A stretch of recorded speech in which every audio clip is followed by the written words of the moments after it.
and welcome to the Tavern Chat podcast. I am your host, Eric Tenkar, your bartender in the OSR, and made for part of the Tenkar's Tavern blog. So today, I'm going to follow up on yesterday's episode with the Gail Gygax 300K plus lawsuit. But before I get to that, it's good. I had a good text message series of text messages from Joe the lawyer I'd like to share out regarding Gail, or at least regarding civil cases. But before I even get to that, I just came off one hell of a roller coaster, one hell of a thrill park. It's a Sunday night, and I just finished watching Game of Thrones, I guess season 8, episode 3, with my wife, Rach. Now, I haven't spoken about Game of Thrones prior on the podcast, at least not to my memory and knowledge.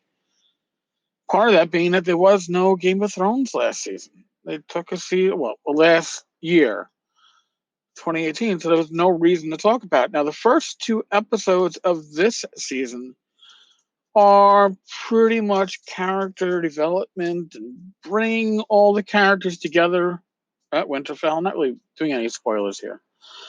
But the surviving characters, you get to bring them all together for this thrill ride.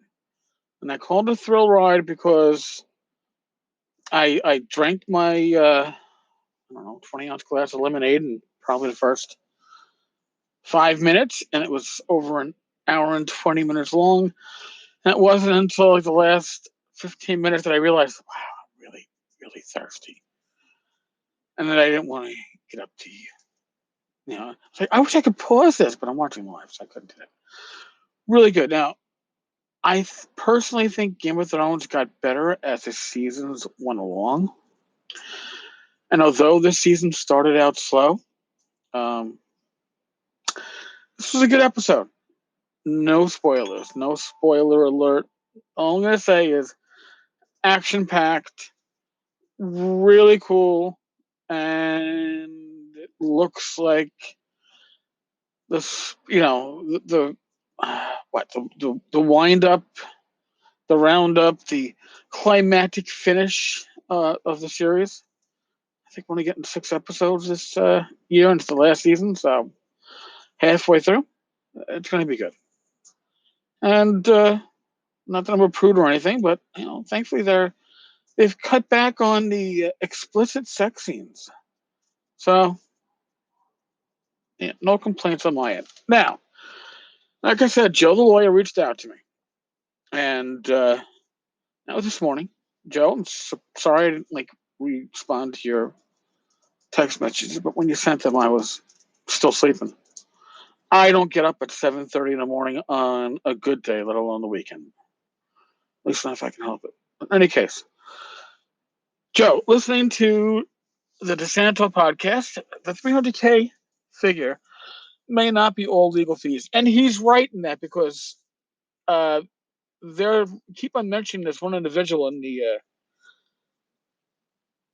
the letters about how Gail has expenses, bills to pay regarding his stuff. So it might represent costs incurred in trying to develop a project based on Gary's stuff. Most certainly. Although, I don't know how much has gotten to any kind of development. As I've said in the past, from what I understand, deSanto wanted to get Luke and possibly Ernie involved as consultants, producers, whatever, on various pitches, but Gail is dead set on not allowing the children of Gary's first marriage to profit off of the IP, and therefore that was a no-no. Now, the thing is, Gail keeps on talking about how Gary's visiting her in dreams and she wants to write Gary's castle, and she's trying to make it so that she is the one that is bringing Gary's IP to life. And as fans, I've never known Gail to be a creator. Okay? She was a supportive wife, that is for sure. But as a creator, I haven't seen such. So this is strange. In any case, as Joe says, I'm sure there's a lot of legal costs in there too, but pre-production exploratory costs are high too, I am sure. Certainly. The 5 out of 6 thing may be a New York thing. And Joe is quite right. Obviously, I've only served on juries in New York State. In Connecticut, for example, you need a full jury to decide one way or the other. So, interesting. Um, well, actually, deSanto he's filed in California. I don't remember whether it was federal court or not. If anybody has a cachet of the original article by Kotaku about Gail the gaming widow, there was a shot there initially. I don't think I saw it. I don't think it's up there anymore. With Gail sitting at her table, probably in her house, and all this paperwork is on it, and one of them captures part of that title page of the lawsuit. And I thought I took a shot of it, and I screenshot. I certainly can't find it. So maybe somebody else has it out there, and maybe we can see if this was filed in state or federal courts. Joe, Joe. And Connecticut juries award damages at the same time as they decide who wins or loses. Yeah. New York State is not like that. New York State civil trials, first you got to find fault, and when you find what you're finding fault, there is like a scale, like a figurative scale. And all right, well, I find that the plaintiff was 20% at fault, but the defendant was 80% at fault. You can have both at fault. It's interesting.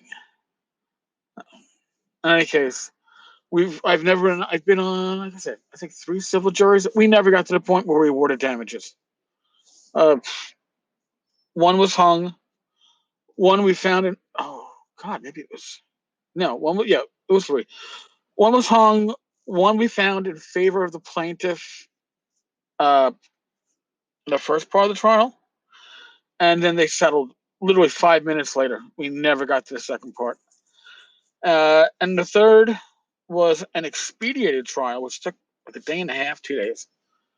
And we found both the plaintiff or the complainant, complainant, and the defendant to be at fault, but we found that the plaintiff was much more at fault and basically didn't find that the defendant had any true liability. Now, and this is something else that Joe points out, and I forgot this, and I should have, because this is what the majority of cops do, at least in criminal cases. There's a saying, better to be judged by 12 than carried by 6. The reality is, it's better to be judged by 1 in a lot of jurisdictions. So a lot of times cops will not go to a jury trial. They will go to a trial. They will waive their right to a jury trial, go solely to having a judge decide on the trial. Takes a lot of emotion out of it. Judges are supposed to make the decisions without emotion, without baggage. How well that works, I don't know. Like Joe said, they may also decide to go non-jury and let a judge decide, though Gail will likely go for a jury. Yeah, if you're being sued, you'll probably want to go with a jury. They're easier to sway. If somebody is going to the effort to sue you, it is likely that they have or going to cut. There's a good chance they're going to be able to push the preponderance of the evidence, tip that scale, and a judge will most likely, in that case, rule in favor of the plaintiff. Juries are emotional. Juries read stuff into stuff. They bring their own baggage to it. And all you got to do is knock out 1 or 2, depending on your state. And sometimes a hung jury is almost as good as no fault, no guilt. All right, folks. That's today's episode.